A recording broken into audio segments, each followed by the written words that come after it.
Encantada, yo soy Lea Puz Beltrán, soy investigadora en ISTER, en Francia, y es un laboratorio que está en Grenoble, en los Alpes, y estoy en colaboración trabajando mucho en Colombia con el Servicio Geológico Colombiano y con Julián. De hecho, pude hacer la clase de esta misma clase el año pasado en el Servicio Geológico Colombiano en el otro hollín. Entonces, encantada. Y a mí me interesa trabajar sobre las fallas activas y he trabajado en Venezuela también. Ahora estoy trabajando en Colombia y un poco en México. Y me interesa la neotectónica, las dataciones por núclidos cosmogénicos y también trabajo un poco con el INSAR. Bien, si quieres comenzar. Ok, bueno, empiezo. Eh, Buenos días, voy a hacer una presentación de una hora para presentar este método de dataciones. Ese es el plan que vamos a seguir. El primer paso es la teoría. Después vamos a hablar de cómo se aplica este método en el campo, bien después de haber visto la teoría. Cómo se pasa la parte en el laboratorio, cómo extraemos los núcleos cosmogénicos y después cómo se modeliza. Y para tener al final una edad que nos podemos usar en nuestros estudios de neotectónica. Y al final, bueno, un ejemplo sobre lo que hemos trabajado con el grupo de Julián y del Servicio Geológico Colombiano y de Mónica en la Cordillera Oriental de Colombia. Bueno, primero la teoría. Entonces, la idea de este método es datar el tiempo de exposición a los rayos cósmicos. Entonces, estamos datando desde cuándo el depósito está, entre comillas, al aire libre. Entonces, por ejemplo, podemos datar depósitos sedimentarios, por ejemplo, unas terrazas que fueron depositadas y desde cuándo esta terraza está, entre comillas, al aire libre. También se puede datar exposición. Por ejemplo, un escarpe de falla, hay un sismo, varios sismos, y la escarpe de falla, el plano de falla, está al aire libre recibiendo rayos cósmicos. Y también se puede entonces datar esta exposición, desde cuándo este escarpe de falla está al aire libre. También podemos datar deslizamientos, escarpes, por ejemplo, que fueron rejuvenecido por un deslizamientos, entonces eso se puede usar también. También podemos datar morenas, depósitos glaciares y, bueno, con otras modelizaciones podemos también conocer la erosión o el entierro, pero eso es como método de modelización un poquito más avanzado. Entonces, para saber más o menos de qué rango estamos hablando de dataciones, aquí puse una figura que compara los rangos. Por ejemplo, el radiocarbon dating está entre 100 y 10.000 años. El OSL, creo que también van a tener una clase de OSL, es un poquito también entre 100, menos de 100 y 100.000 años, mientras que los cosmogénicos son entre 1.000 y 1 millón de años. Entonces, ¿qué son los rayos cósmicos? Los rayos cósmicos son unas partículas subatómicas de alta energía. Viene del Sol o, como aquí abajo a la derecha, de de las, eh, de las supernovas, de viejas supernovas. Y esos rayos cósmicos bombardean constantemente la superficie de la Tierra. Entonces hay por ejemplo, un ejemplo de em, yo he ido a un laboratorio donde estaban midiendo eso y tenía un aparato y cuando uno llega en ese laboratorio, oye, esos son todos los rayos cósmicos que están llegando a la Tierra. Entonces, constantemente hay ese bombardeo y esto es lo que vamos a usar. Pero el bombardeo no es homogéneo en la Tierra.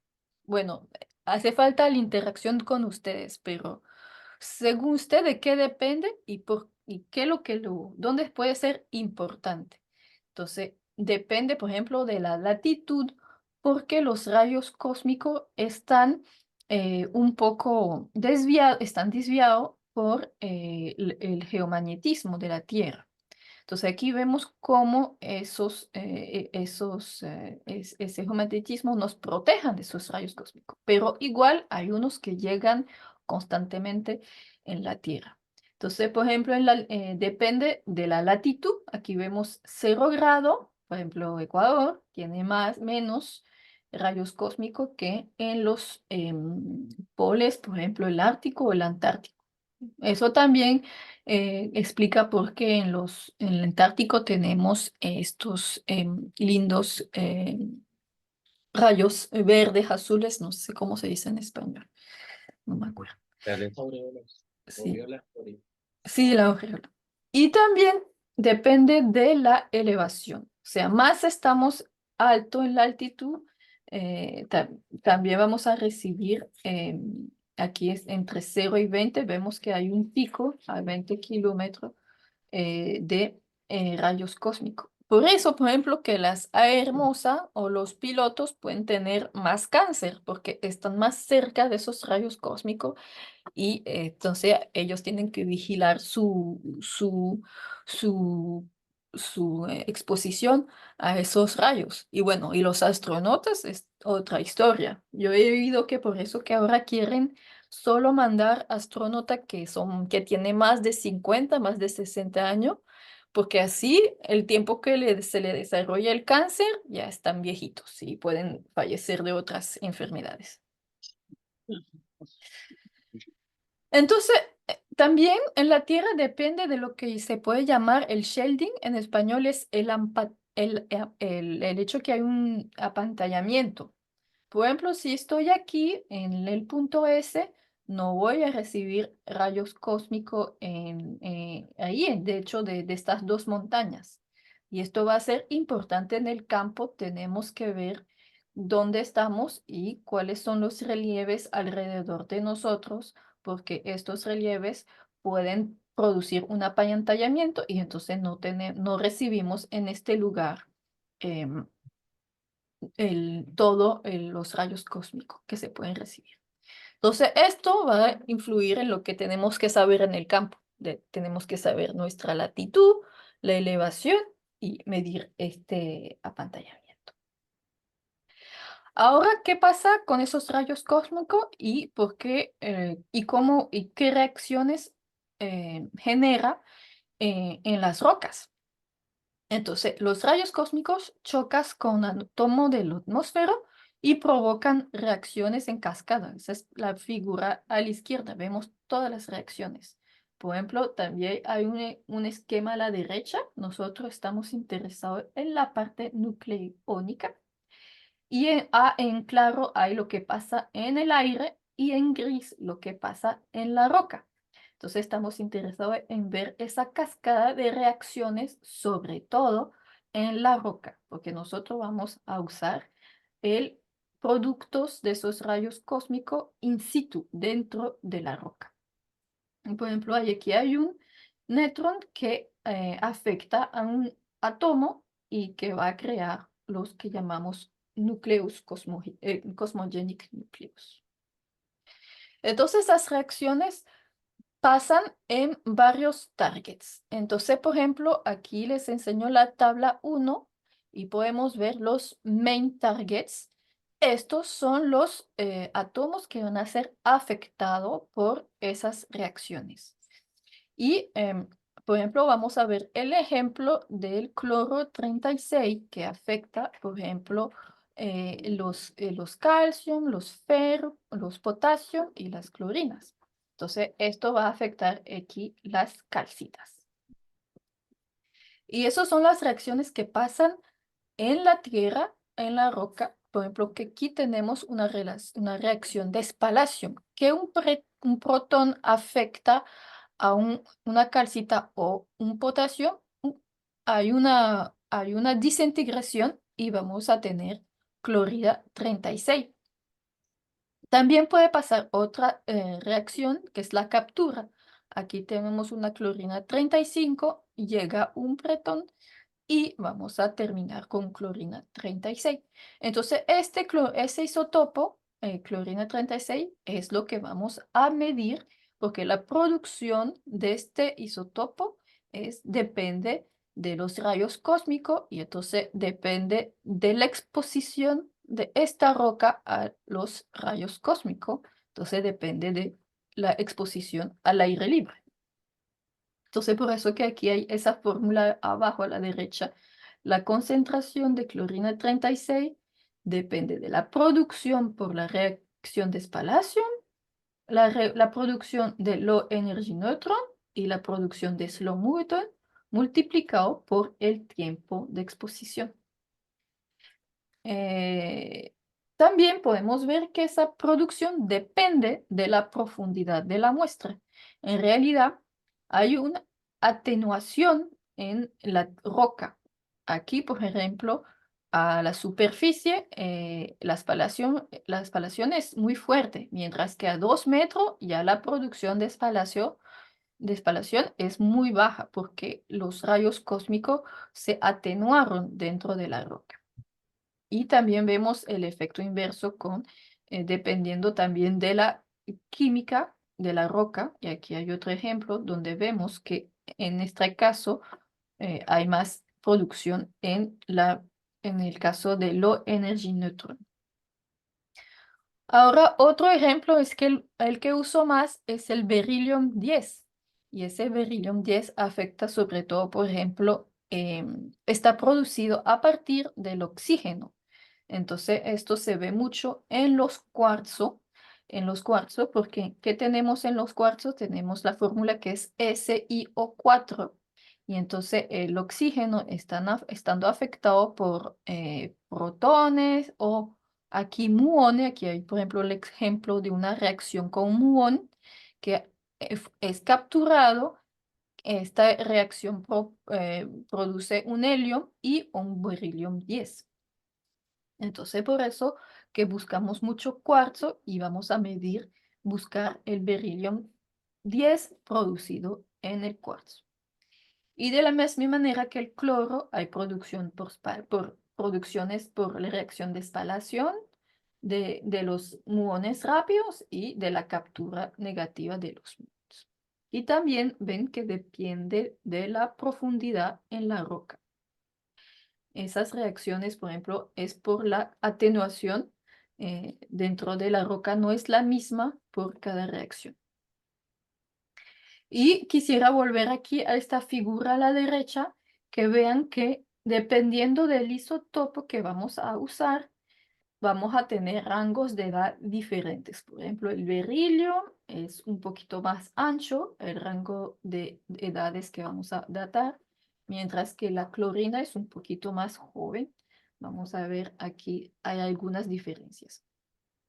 Y esas diferencias se explican por la demivida de cada isótopo, porque la mayoría de esos isótopos son radioactivos. Entonces, al mismo tiempo que se produce, también se desintegra en el tiempo, con esa constante de media vida.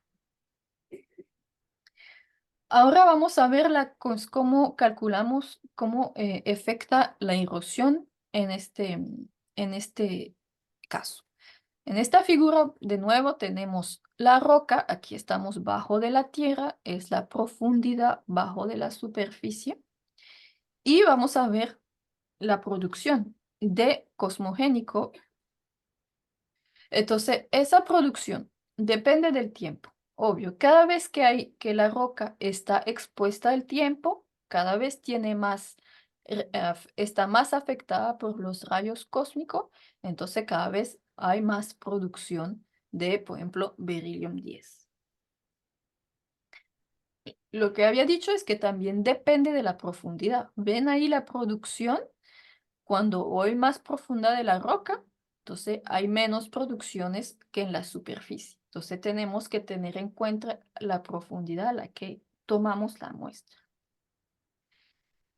Al mismo tiempo que se acumula, se agrega producción, hay también pérdida por reacción natural radioactiva. Entonces eso también hay que tomarlo en cuenta. Pero al principio hay más producción, dependiendo del tiempo, hay más producción que desintegración. Entonces eso hay que ahí poner la media vida del isótopo que estamos trabajando. También hay que tomar en cuenta la erosión, porque si estamos cada vez quitando el tope de la superficie por una erosión constante, entonces no vamos a poder acumular tanto y acumular tanto isótopos, porque cada vez que se van a producir, que vamos a recibir rayos cósmicos, ¡uf! La erosión lo va a quitar. Entonces, esa erosión es importante también conocerla, controlar.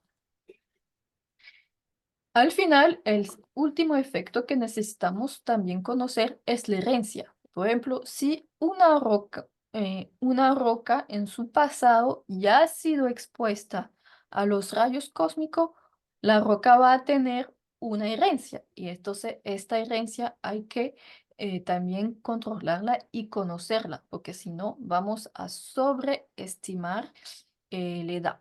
Esto, por ejemplo, suele pasar en casos de las terrazas aluviales o los conos de deyecciones.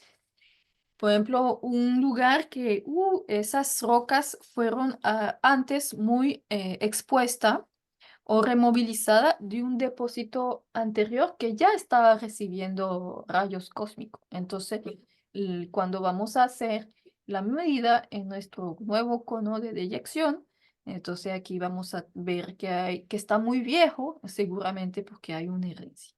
Ese es similar al problema en lo es el de, bueno, no es similar, pero es como también tiene ese problema, lo es él. Bueno, al final tenemos una relación que aquí es la concentración del isótopo a la profundidad Z, es la suma de varias producción por spalación, por fast muon, por slow muon, pero aquí también depende de la media vida y también depende de la erosión y de la profundidad, porque lo que estaba explicando. Y a eso hay que agregarle el efecto de la herencia, que aquí si tenemos una cantidad rieva, hay que también agregarla y multiplicarla por el tiempo de desintegración radioactiva. Ahora le voy a mostrar un efecto que es por qué tenemos edad máxima. Es porque por el hecho de esta desintegración natural radioactiva, no vamos a poder acumular al infinito estos isótopos cosmogénicos. Entonces, por ejemplo, el caso del berilio, cuando uno llega a 100, a 100.000 años, em, aquí y que no hay erosiones, disculpa, a 10.000, a 1.000.000 de años, aquí vamos a llegar a un plató porque no vamos a poder concentrar demasiado beryllium, porque esta es la cantidad máxima que se puede concentrar, producir aquí, porque si no el resto se desintegra, porque por la media vida del beryllium 10. También aquí podemos ver el efecto de la erosión, porque obvio, si no dejo de quitar el tope, no voy a poder acumular mucho beryllium 10 a la superficie porque se va por la erosión. Entonces, esto vemos que entonces el plató baja y entonces el rango de dataciones posibles baja también. Por ejemplo, si tengo una erosión de 1.000 metros por millón de años, aquí no voy a poder em, concentrar mucho berilio y la edad máxima que voy a poder calcular son 2.000 años en realidad, porque siempre voy a erosionar muchísimo, muchísimo y no voy a poder concentrar mucho berilio. Ahora, sabiendo todo eso, vamos a ver las consecuencias en el campo. ¿Qué tengo que sacar en el campo para poder conocer la erosión, la profundidad, la herencia y las hipótesis que tengo que hacer y ver en campo? No sé si hay algunas preguntas sobre la parte uno. No, igual estás Lea a micrófono abierto, así que si hay duda, te vamos a interrumpir, ¿eh? Ok, bueno, en- Gracias. entonces sigo la parte 2 en el campo. Entonces, vuelvo a poner esa figura para explicar cuáles son las muestras y qué tipo de muestra puedo sacar. Aquí veo que, por ejemplo, en el caso del beryllium 10, se produce en el cuarzo. Entonces voy, en este caso, obviamente, a sacar muestra que tiene cuarzo. Si no hay cuarzo, entonces me puedo interesar a la calcita. Y la calcita, en la calcita yo sé que solo voy a poder medir isótopos de clorina 36. Si no hay calcita y no hay cuarzo, también puedo ver el feldspato. El feldspato, y aquí iré hacia una metodología que me permite medir la clorina 36. Y la olivina, entonces esos son otros isótopos que, bueno, no tengo la expertiza, pero que también se puede medir. Entonces, por ejemplo, que la mayoría del tiempo estamos buscando cuarzo o calcita o feldspato. Para un sitio, siempre vamos a hacer una estrategia para sacar el mismo tipo de muestra, para tener una idea, para comparar lo que es comparable, ¿no? Y también vamos a tratar de tener una buena estadística, entonces sacar varias, ahorita voy a explicar varias muestras en cantidad suficiente. Por ejemplo, el cuarzo, no solo puedo sacar un 1, 2, 3 cuartos, voy a necesitar unas masas de 1, 2 kilos por cada muestra.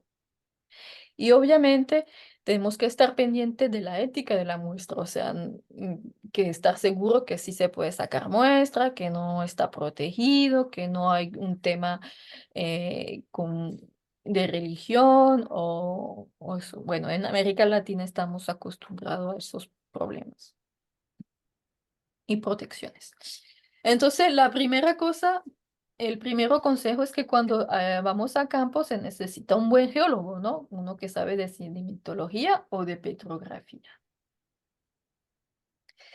Aquí son unos ejemplos. Eso es el ejemplo en Colombia. Aquí hemos sacado muestra en el tope de esos altos boulders de más de 1 metro y con los colegas colombianos sacamos el tope y vimos la roca, vimos que era arenisca. Entonces ahí sacamos ese tope de muchas muestras. Y aquí están viendo, oye, ya puse el nombre, voy a hacer beryllium porque yo sé que es cuarzo, el sitio turbial y ese es 0,3. Y 115 es la altura. Acuérdese que necesito saber la altura de la muestra para corregirla. Aquí es otro ejemplo que hemos sacado, es en Venezuela, y hemos visto ese perfil de un abanico, ya está bastante, hubo bastante weathering. Alegría. Mm, Y entonces ahí vimos, no se ve muy bien, pero son dientes de cuarzo aquí en blanquito. Entonces aquí lo que hemos sacado son esos dientes de cuarzo a varias profundidades. Esto último es eso es también un depósito aluvial, pero muy reciente. Todavía se ven las rocas y aquí hemos cogido boulders en cada profundidad. Y en este caso hay que verificar, hay que siempre tomar la misma talla de boulders y a las diferentes profundidades para hacer la hipótesis que las rocas que mostramos tienen la misma historia. O sea, no podemos cargar una pequeña, después una grande, porque puede ser que las pequeñas tengan una historia diferente de las grandes. Ese es el tema de la herencia. Las grandes no viajaron tanto como las chiquitas, ¿no? Entonces, hay que ponerse de acuerdo al principio que vamos a tomar en el mismo sitio. Otro ejemplo, eso fue en Italia y aquí sacamos muestra la superficie de calcitas, carbonatos. Y aquí, bueno, LP es mi nombre, Lea puse en 2018 y la muestra 15. Y también fotos y todo. Ahora, vamos a ver la configuración del muestreo.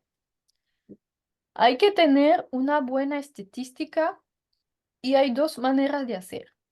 La manera mejor es un perfil en profundidad, porque con el perfil en la profundidad se puede modelizar toda esta ecuación y se puede entonces conocer la herencia que va a ser este valor que va a ser como el shift, el descalaje, el offset de ese perfil a partir de cero. Entonces aquí, por ejemplo, en este ejemplo tenemos una herencia una herencia importante.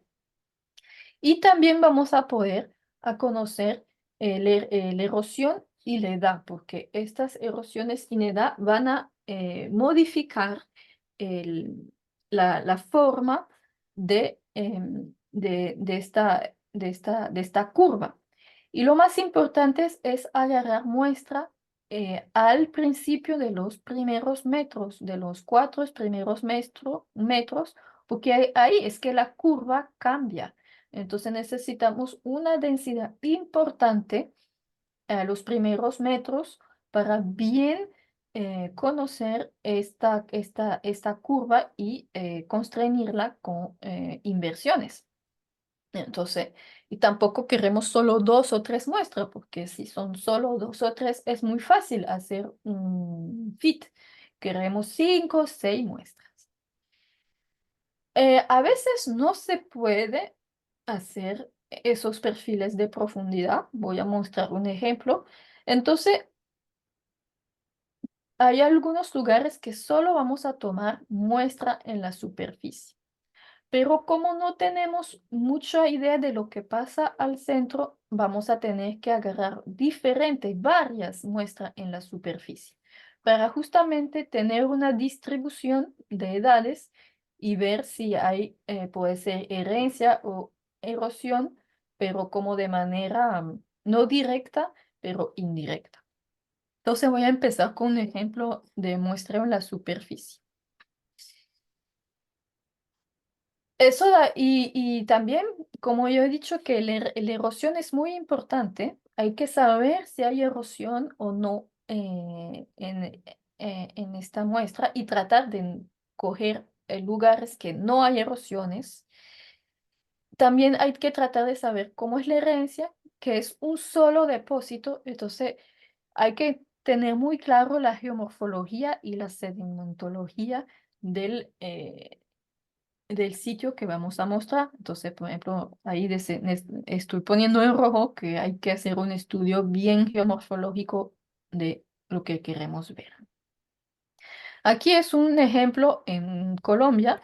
Entonces, aquí vemos, es un cono es un derrumbe de laderas con bloques enormes que miden más de 1 metro. Entonces, obvio, aquí no se puede hacer un perfil en profundidad porque vamos a caer sobre estos bloques enormes y no vamos a poder sacar un perfil bonitos. Entonces aquí se decidió de hacer la estrategia de hacer muestra en superficie de creo de 6 muestras para tener una buena estadística.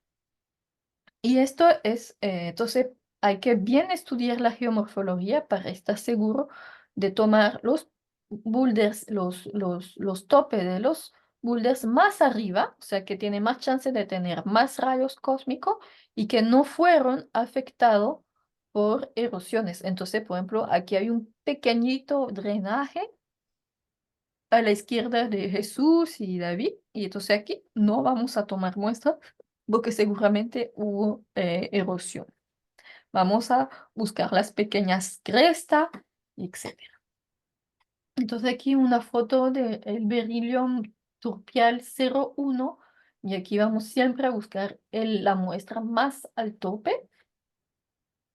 Aquí estoy yo con colega David que está en línea sacando la muestra al tope y aquí vamos a medir el espesor de la muestra que usamos porque obvio quizás hay también una atenuación y hay que hacer un promedio. No es la misma cosa si tomamos 4 centímetros o 20 o 30 centímetros de muestra. Hay que ver cómo lo vamos a dividir por esta roca. También jugamos con LiDAR para conocer bien la forma. Y eso, bueno, no es obligatorio, pero así tenemos la forma de la roca. Exacto. En este caso, vamos a tener edades diferentes y vamos a hacer la suposición, varias suposiciones no vamos a saber la erosión, pero vamos a hacerles la de hipótesis que no hay erosiones. Entonces, eso es con la geomorfología, hay que tener bien en claro y por eso que hay que ir en campo con geomorfólogos que saben de erosión. Por eso que digo que hay un problema y que hay que estar bien seguro de controlarlo. Estar, por ejemplo, bien estar en el top de la terraza, por ejemplo, o del derrumbe, y bien controlar que estamos al nivel cero. Ahora, mi método favorito es cuando se puede hacer esos perfiles de profundidad porque hay mucho más parámetro para em, constreñir la concentración y la curva rojas, ¿no? Entonces aquí le voy a mostrar varios ejemplos y también, bueno, se necesita geomorfología y un DEM de alta resolución, dron y hacer campo, ¿no? Entonces eso es el ejemplo que hemos hecho en Colombia. Aquí estamos viendo al frente la cordillera, al fondo, y aquí tenemos dos terrazas aluviales. Este pequeño escarpe no es el escarpe de la falla, es un escarpe entre dos terrazas.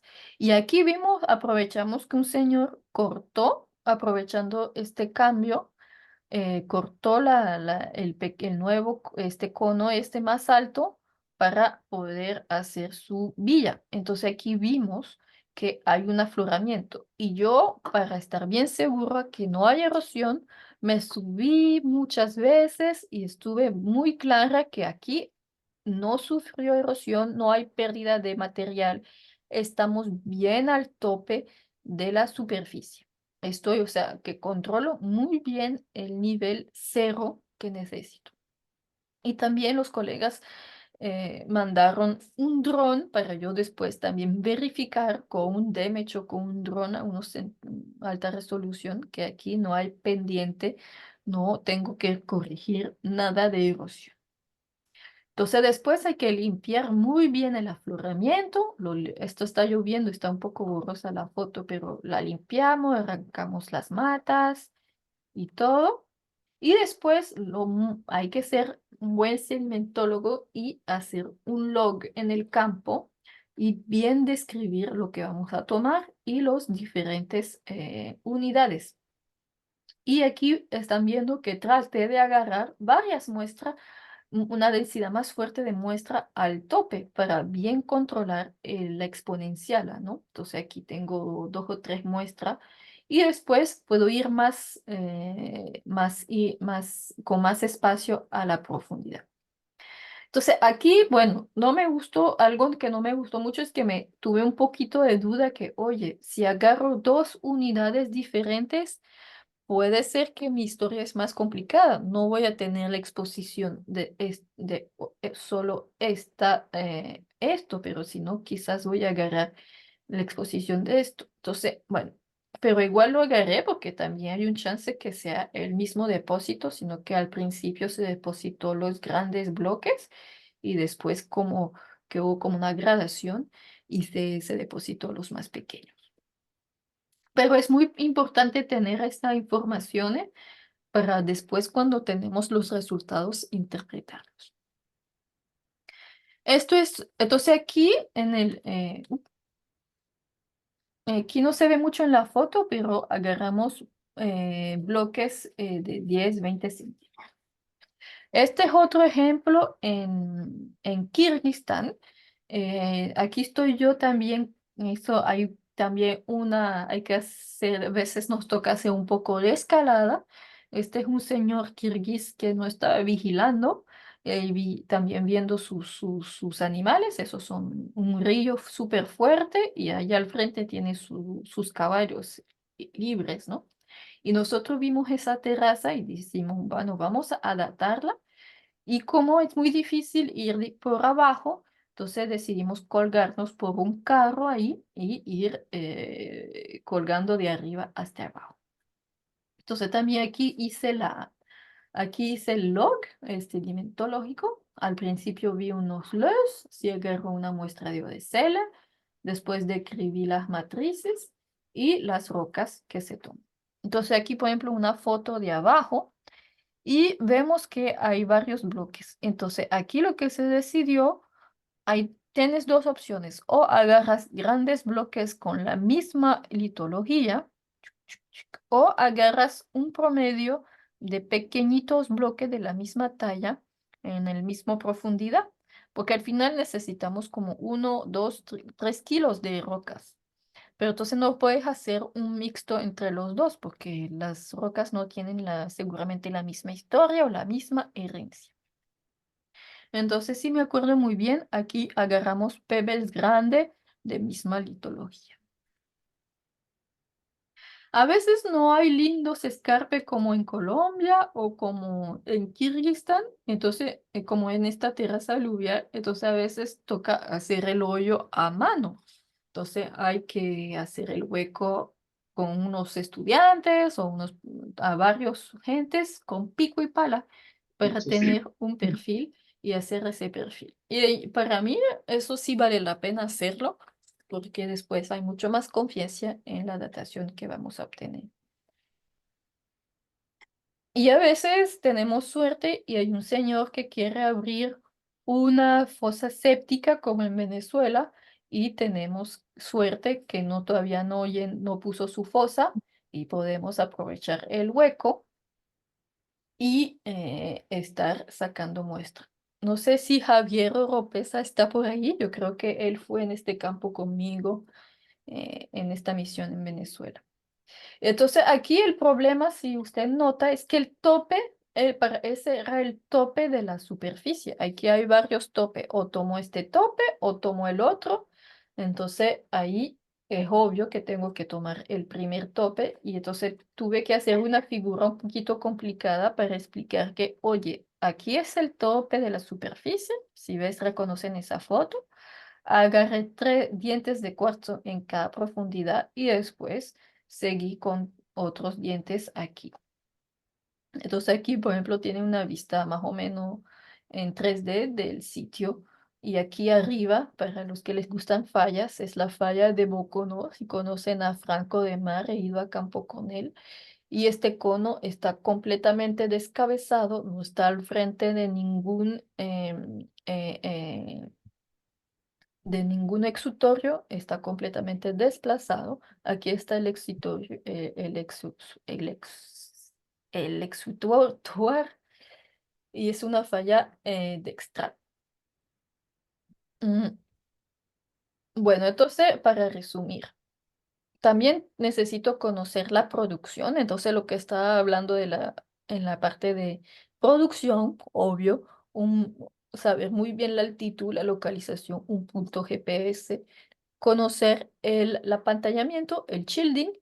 Entonces, esto lo que medimos como una burbuja. Esto, por ejemplo, es una montaña que está aquí entre 20 y 90 y está escondiendo 5 grados. Entonces, esto lo tengo que medir y después lo voy a corregir de mi producción. Y lo que estaba explicando, hay que controlar muy bien la profundidad.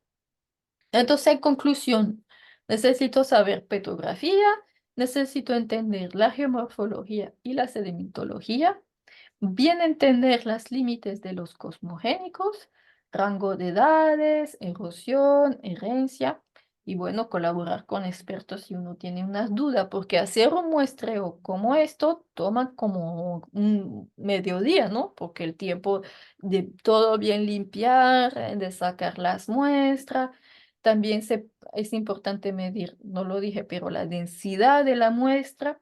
Entonces es un trabajo importante. A veces en Colombia hasta hemos pedido a unas excavadoras para que nos hiciera el hoyo. Entonces eso también cuesta dinero. Entonces hay que ir bien preparado. Ahora estoy feliz, tengo mis muestras, pero no, eso fue la parte más divertida. Ahora la parte más complicada es la química, es extraer estos isótopos. Entonces, cada química depende, el protocolo químico depende del método de datación que vamos a usar. Cada método tiene su protocolo. El más común es el berillón 10 porque es el cuarzo y el cuarzo se encuentra de manera se encuentra mucho, ¿no? Y se usa mucho porque tiene un rango de edad más grande y esto es el ejemplo que voy a explicar, pero también se puede usar con feldspato, piroxeno, zircón y son protocolos químicos diferentes. Entonces, las etapas que hay. Porque tengo mi muestra y quiero sacar el isotopo de esa muestra de berillón 10. Entonces, isótopo de berillón 10 está en el cuarzo. Entonces, tengo que sacar el cuarzo, tengo que purificarlo. Y voy a tener que destrozar este cuarzo para sacar el berillón adentro de los cuarzos. Entonces, por eso que la química está pesada. Primero, bueno, el muestreo lo hicimos. Ahora, primero hay que hacer una etapa de separación mineral. Esto voy a enseñar una foto. Después extraer el cuarzo, después extraer el berilio y después, bueno, esa parte no me concierne, pero mandar el berilio a un espectrómetro de masa, de acelerómetro, para que haga la medida. Eh, Entonces, eso es muestreo, ya lo vimos. Primero hay que triturar la muestra. Entonces, se sabe que usamos trituradores y eso soy yo durante mi tesis haciendo la trituración afuera porque hace mucho polvo. Aquí veo que no estoy muy bien segura, no tengo protección para el polvo, es muy malo. Ahora sí lo tiene. Después podemos hacer una separación magnética porque no queremos los micas, no queremos los óxidos, entonces esto ayuda. Entonces lo hacemos con un Franz, un separador magnético. Después hay que limpiar purificar el cuarzo. Entonces se usa, por ejemplo, hexafluorídico silicio y HCl para disolver todo, las calcitas y todo, y esto para disolver los felpatos. Entonces aquí empieza la química fuerte, me estoy protegiendo los lentes, los ojos y los guantes y todo. Entonces eso es una extracción bien complicada, hay que tener un laboratorio especializado en eso, con campana que pueden extraer esos gases complicados y también hay que pensar en la ecología y ver los desechos químicos. Ahora empieza la parte mortal, o sea, yo no lo hago mucho porque hay que disolver el cuarzo y hay que usar mucho ácido fluorhídrico. Ácido fluorhídrico es el ácido uno de los más peligrosos porque si te cae una gota en la piel, no te das cuenta. Hasta la noche que te mueres de un paro cardíaco o que te disuelve el hueso, porque esto disuelve, le gusta mucho el calcio. Entonces la noche te despierta y te hace falta un hueso porque el HF te lo disolvió, pero no te diste cuenta porque no duele ahí mismo. Entonces tienes que estar súper protegido y para hacer, y además, como estamos usando muchas rocas, se usa mucho volumen. Entonces, cuando yo hago esta parte de la química, me da mucha pesadilla, pero hay gente que lo hace, que son expertos en eso, ¿no? Después hay que hacer poner a lo que se llama un spike. Un spike es como, no vamos a medir en el espectrómetro el berillum 10, vamos a medir un ratio, el 10 sobre el 9. Entonces, porque los espectrómetros de masas son más sensibles al ratio que, que a una cantidad. Y además vamos a no tener problema de si perdemos muestra, porque al final vamos solo a medir un ratio. Entonces, ahí vamos a poner este berillón 9 que cuesta mucho dinero porque está muy controlado. Y también hay que estar bien claro con los desechos. Bueno, esto sí voy a pasar un poquito más rápido porque hay que hacer purificaciones, hay que hacer columnas para limpiar, aislar los aniones y cationes que no queremos y al final vamos a precipitar un óxido de berilio, BO, para guardarlo de manera estable. Esto es una figura también que también lo explica. Aquí lo vamos a calentar para recordarles de la forma oxidada para poderla guardarla y después se manda a estos aceleradores, a esos espectrómetros. Demás, ese es el que estoy colaborando en Francia, en el sur de Francia. Aquí se pone la muestra y aquí hay una etapa de aceleración. Ese es el acelerador que permite sacar los isobares, los que tienen el mismo peso del berilio. Y aquí hay un imante y este imante permite contar el ratio, desviar los átomos. Y aquí hay unas cajas de Faraday que se cuenta ese ratio. Y aquí tenemos nuestro ración 10/20. Entonces, tener acceso a esos espectrómetros es bastante complicada, hay muchos tiempos de espera y cuesta mucho, ¿no? Entonces, por ejemplo, el caso de una muestra, de un sitio se necesita 6 muestras. Entonces, para tener unas dataciones hay que multiplicar. eh, una datación vale el procesamiento de 6 o 7 muestras. Entonces, es un costo bastante caro, ¿no?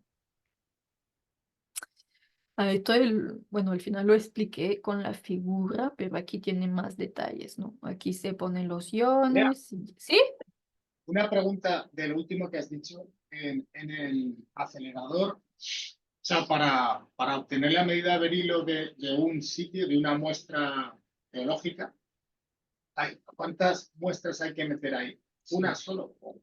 No, es que la diferencia entre sitio y muestra. Para un sitio, para tener la edad de un depósito, disculpa, necesito mínimo 6 o 7 muestras, ¿no? Sí, sí, sí. Entonces, por eso que digo, aquí en la muestra, para, por ejemplo, el sitio de Kirguistán, la terraza aluvial, tengo que poner seis, 6 muestras, ¿no? Una en cada profundidad.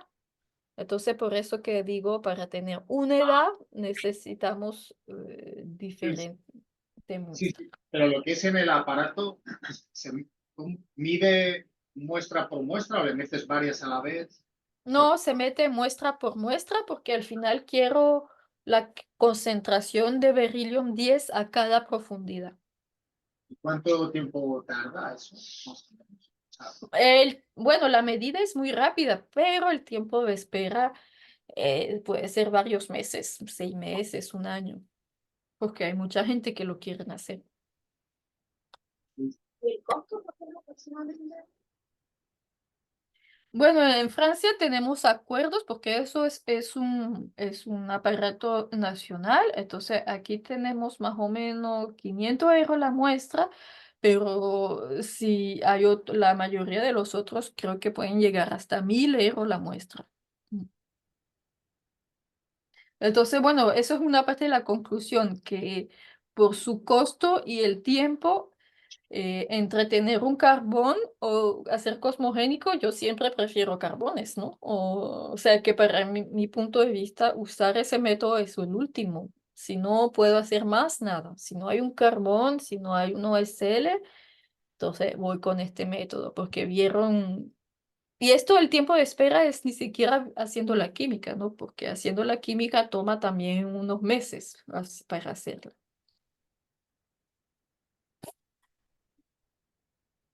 Por eso que dijo que, bueno, unos costos, hay unos laboratorios dedicados que lo hacen. Hay que buscar convenio para medir AMS. Y aquí puse ejemplo de varios de expertos.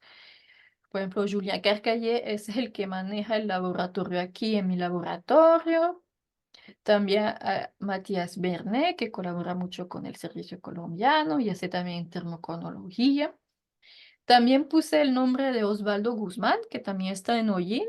ahora está es investigadora en IQIAM en Ecuador y también es un experto en cosmogénico. Ha participado en el laboratorio de España, que es el CENIET, que también hace cosmogénico, pero también hay otros laboratorios en España o en los Estados Unidos.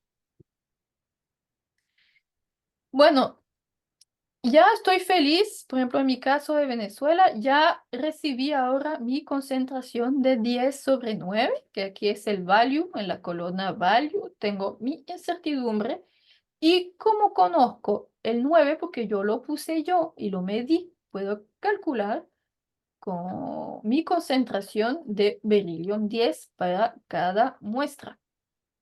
Entonces aquí eso es lo que voy a usar para mi modelización de edades. Necesito para la modelización la producción. Entonces lo que está diciendo, la latitud, longitud, altitud, el shading, que es el apantallamiento. Aquí ves, casi no tengo nada. No tengo que corregir, que es casi cero, ¿no? Bueno, uno, eso es el ratio de correcciones. Y hay muchos códigos online que te calculan la producción, la tasa de producción por esos diferentes espalación, fast moon, reacciones, ¿no? Entonces ya, con esto tengo mi producción. Y ahora voy a hacer la modelización de la concentración para sacar la edad. En el caso de muestra de superficie, que tengo diferentes muestras aquí, es muy difícil, no conozco toda esta parte, entonces es muy difícil conocer la herencia y la erosión. Entonces aquí hay que tomar decisiones y hacer hipótesis, ¿no? Entonces ahí llega mi conocimiento geomorfológico. Y también llega el uso de tener varias muestras para hacer una estadística. Entonces, también hay códigos online, es el Cronus Earth, puso el link aquí, que pones todas las muestras y te hace una estadística, te calcula la muestra, aquí hay otro también, es el que estoy usando, el CREP, que también usas para medir la estadística. Y aquí es un ejemplo en Italia. Entonces, por ejemplo, aquí vemos la parte azul, la estadística. Aquí tengo 6 muestras de la misma morena al frente.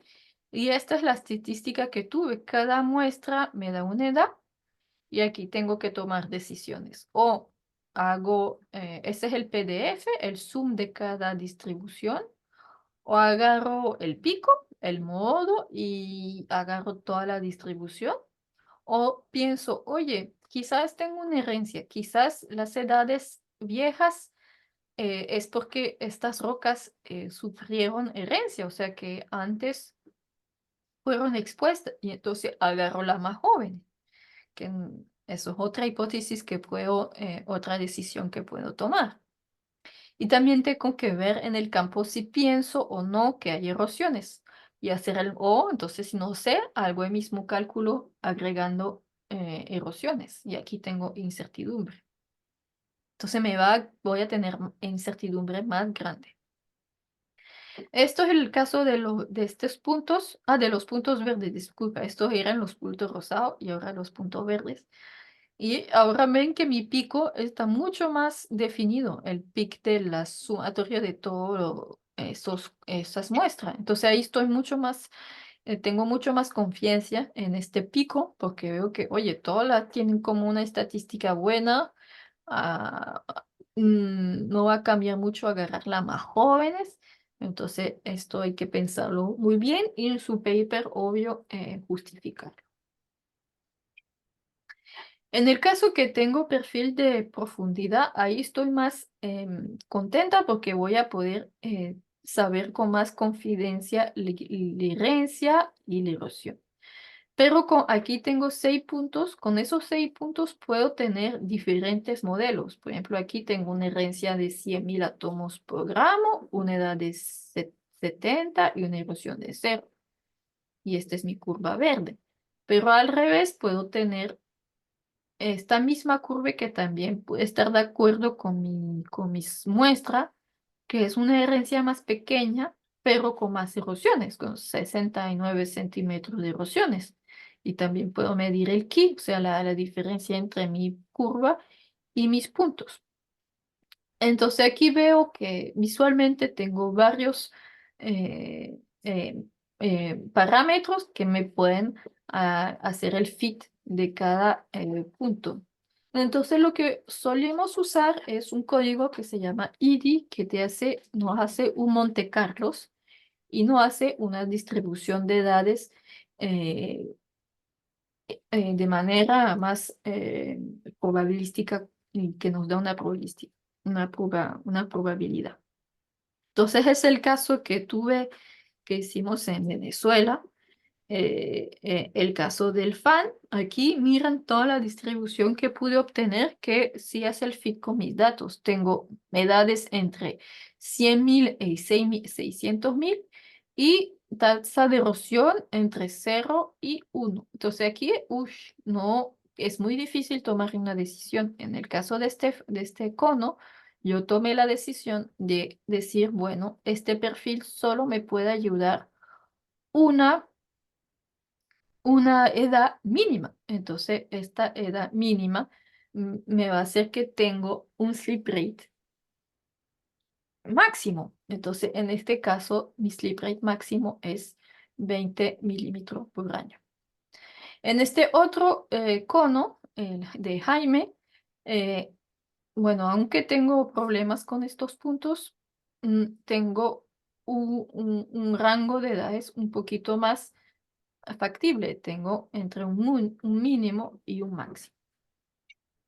Y entonces ahí puedo tener un sleep rate entre 5 y 11 milímetros por año. Aquí 5 lo puse en gris porque, bueno, eso también se puede discutir.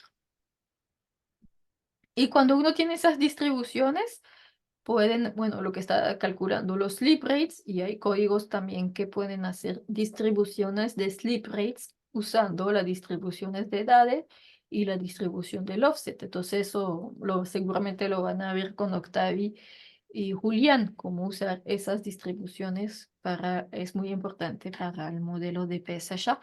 No necesariamente la distribución del sleep rate va a ser una gaussiana. Aquí vemos que hay asimetría, sobre todo me imagino por culpa del desplazamiento. Ahora el ejemplo el ejemplo en Colombia, un poco de lo que hemos ha sido lo que vimos.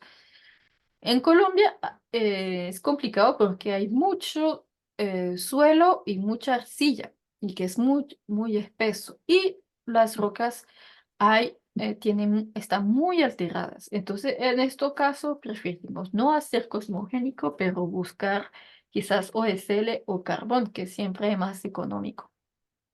Pero si conseguimos un lugar que se pudo hacer esto, usted lo va a reconocer. Esta vez es la parte de cordillera y estas son las fallas por los que le gustan. Aquí vemos hace una falla activa, la falla de Villavicencio y también aquí hay el falla de Chichimene. Y aquí hay un escarpe muy bonito. Aquí hago un perfil y un escarpe de más de 10 metros. Y entonces este puntito amarillo, ellos van a reconocer, es el punto que sacamos. Esto es este sitio aquí, más al sur de la trinchera que hizo Julián aquí. Y entonces nosotros estamos viendo esta terraza al fondo con el escarpe aquí que se ve suave de 10 metros. Cuando uno sigue un poco aquí está el escarpe de falla. Entonces esa es la foto que vuelvo a enseñar. Esto no es la falla, esto es la diferencia entre las dos terrazas. Este ya lo le he mostrado. Este es el log y estas son las edades que tuvimos. Aquí tenemos 5 muestras y corrí el código de IDI y esa es la distribución que se obtuvo, ¿no? Tuvimos 128 más 2 menos 3 miles de años. Entonces aquí lo hice muy rápido para todos, con un slip rate de 10 metros corresponde a 0,08, un slip rate de 0,8 milímetros por año, pero vertical slip rate. Van a ver con las otras charlas que hay todo una manera de hacer los slip rates con mucho más precisiones, ¿no? Y bueno, entonces me puse a ver la bibliografía porque una terraza de casi 130.000 años, segura, ¿cuál es su origen? Entonces me puse a ver bibliografía y vi que más al norte también vieron una terraza de 150.000 años. En Venezuela, a 600 kilómetros de aquí, vieron una terraza que tiene también 130.000 años. Y entonces aquí se puede estudiar también los eventos climáticos. Y entonces aquí una discusión es a qué está el origen de esta terraza. Esta terraza aluvial podría corresponder a un evento climático entre 130.000 y 150.000 que afecta todo el frente oriental de los Andes, o sea, por los que conoce toda la cuenca que llamamos la cuenca de los llanos. Y esto puede corresponder a LMS6, que es el penúltimo periodo glaciar y que está caracterizado por temperaturas frías. Entonces, también podemos tener una interpretación más climática de estas dataciones y decir que hubo un evento frío aquí. Y esto es el otro ejemplo que también Lea, hicieron cosas. ¿Sí? ¿puedes poner la anterior diapositiva? Que quería preguntarte una cosa. Entiendo la curva de producción y con la profundidad, ¿no?, de concentración. O sea, efectivamente, lo que no, digamos que sabemos que es una exponencial, ¿no? Pero quizá la parte de arriba, por alguna razón, pues no la tenemos especialmente controlada, ¿no? Sí, Pues, por eso ya. que sí, es porque no, en este caso no había muestra entre 0 y 50, o sea, Ah, centímetros, no sí. teníamos. No, pero que me pregunto el efecto, si imagínate que tuviéramos una muestra a 25 centímetros, que supuestamente ese cambio podría redundar en una edad más moderna, quizá, ¿no? Más antigua. No sé. Bueno, Por hipotetizar, ¿eh? no, esta muestra ayudará porque viste, esto te ayuda un poco con el fit, ¿no? Aquí tenemos al principio tenemos una sola línea y después se está como haciendo más ancha porque son los diferentes modelos. Entonces, teniendo esto, te puede ayudar a Vale. controlar más lo que pasa aquí, ¿no? Sí, no, bueno, era por si puedes decir así el efecto que tendría, pues que la parte de arriba fuera más tendente a la horizontal, por decirlo así. Mm. O sea, la parte de la curva exponencial que fuera menos inclinada, que tuviera una pendiente un poco mejor, un poco más menor. Sí, ese efecto, ¿qué efecto tendría en la edad final, ¿no? Sí. Sí, la puede cambiar porque ahora estamos o sea, vemos que la curva está muy controlada por el punto a 250, ¿no? Y a ese punto 250, pero si tienes una muestra arriba, te puede cambiar un poco la forma, obvio. Por eso que... Claro, esa es la pregunta, si mm, cambiaría un poco. Bueno, eso es solamente por hipotetizar, ¿no?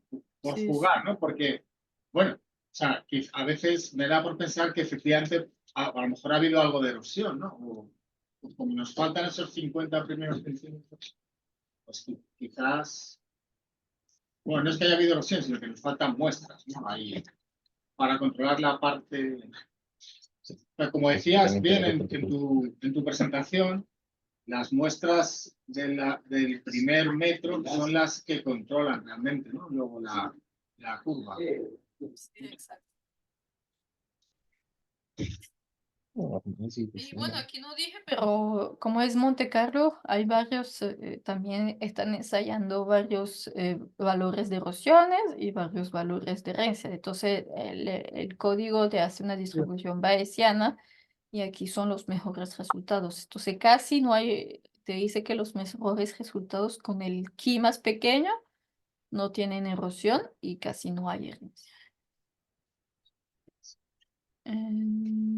Bueno, y esto era para los que les gusta tectónica, los otros sitios. Entonces nosotros estábamos más justo donde hay la línea en puntitas, estábamos aquí trabajando con el grupo de Mónica y de Julián.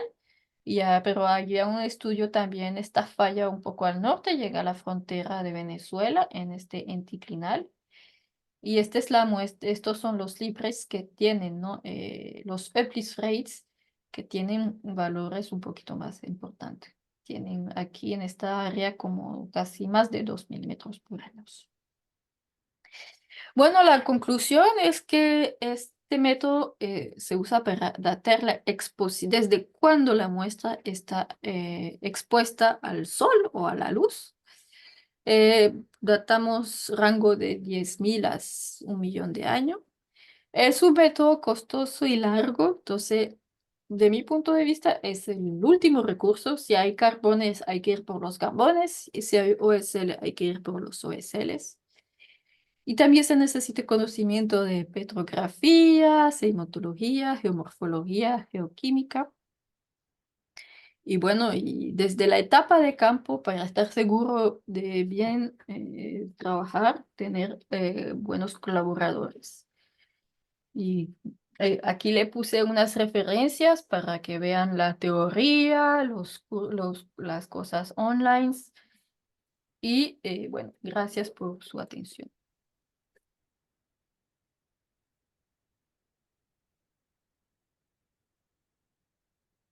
Bueno, creo que van a haber preguntas. No sé quién se anima a disparar con las preguntas. Vamos. Bueno, a mí, Lea, me gustó mucho que plantearas esto, que es un método realmente que tiene un impacto ambiental, ¿no? Que se habla de cosmogénicos y ahora los valores de los cosmogénicos han cambiado, o sea, han bajado, pero que como tal como lo planteas vos, que tiene que ser el último recurso, ¿no? Que hay métodos como más amigables con el Sí, medio ambiente. exacto, porque hay muchos desechos geoquímicos. Por Mm, ejemplo, yo me acuerdo que en Venezuela una vez hablábamos de hacer esto en Venezuela, pero después como surge la duda, pero ¿cómo se va a tratar los desechos? ¿Se van a tirar en la naturaleza o no? O sea, es algo bien complicado, ¿no? sí, sí, sí, tal cual. Mm. Eh, Incluso en Francia nada es limpio, nada, o sea, a veces yo veo que también a veces se tiran cosas que no deberían tirarse.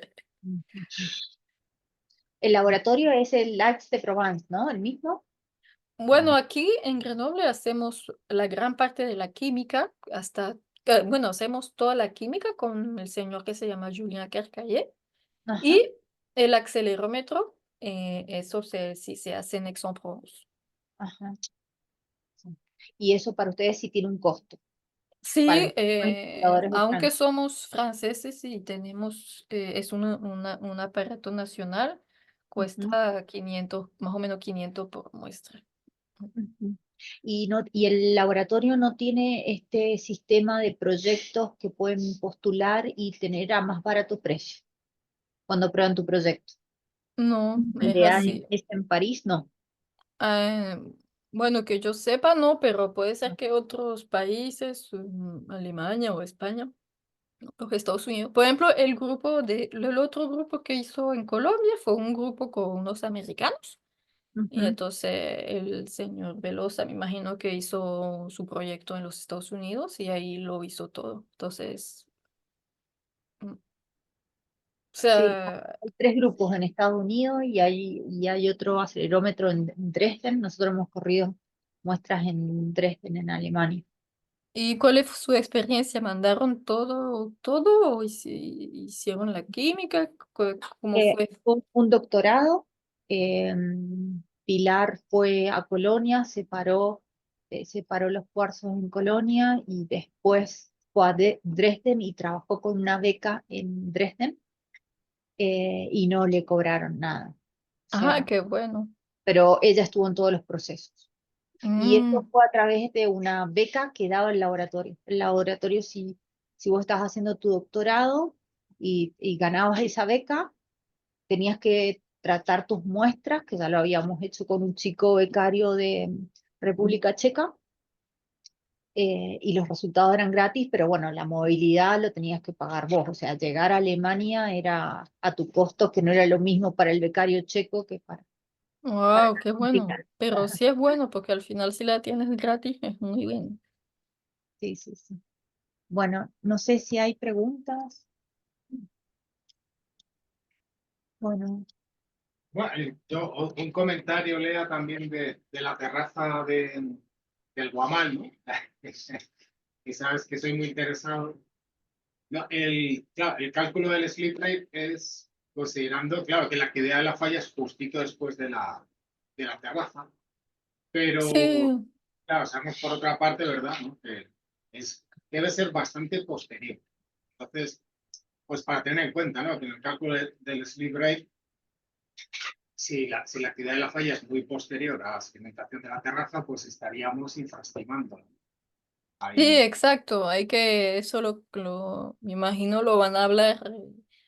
Como ya, como lo habló Carlos Costa la otra vez, hay que hacer hipótesis desde cuándo está jugando la falla correcto. comparado con el depósito, ¿no? Si la falla está activa muchos ratos después de ese depósito, entonces estás Claro. Mira, menos estimando el slip rate. esta foto que tienes puesta, si me dejas se la explico a la gente porque es muy bonito, yo creo Sí, que es sí. interesante. O sea, esto es una terraza y esto es una. Y este es el escarpe de terraza para pasar de esta a esta. Es bastante alto, son 6 o 8 metros.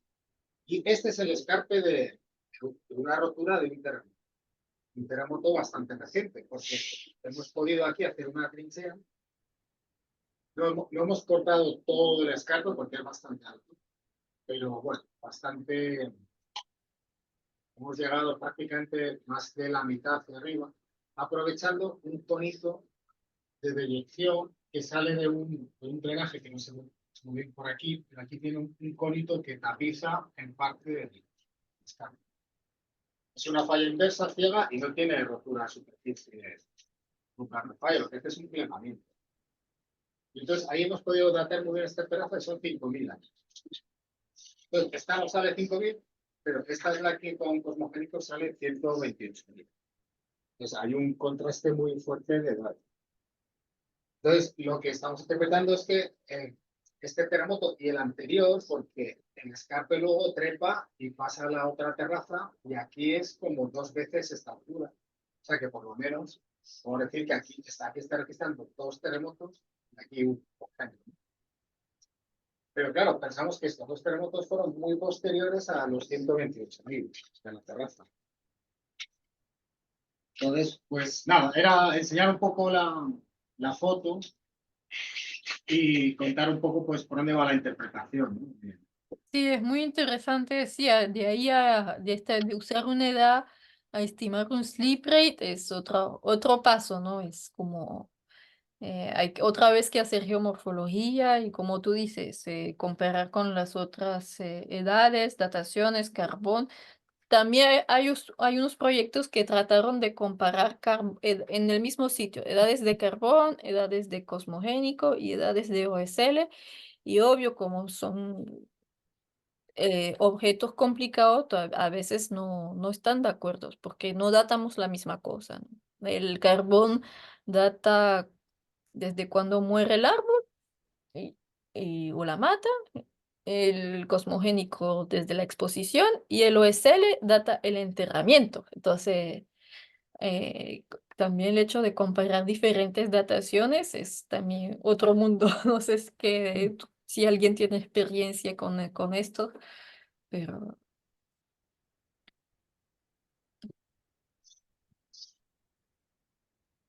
bueno, Lea, muchísimas gracias. sí, gracias a ustedes y lamento no estar con ustedes allá, pero bueno, un día. La tercera versión seguro que nos juntamos todos. Sí, ojalá. Muchos saludos, que les vaya Bueno, bien gracias. en los siguientes cursos. Estamos en Gracias. contacto.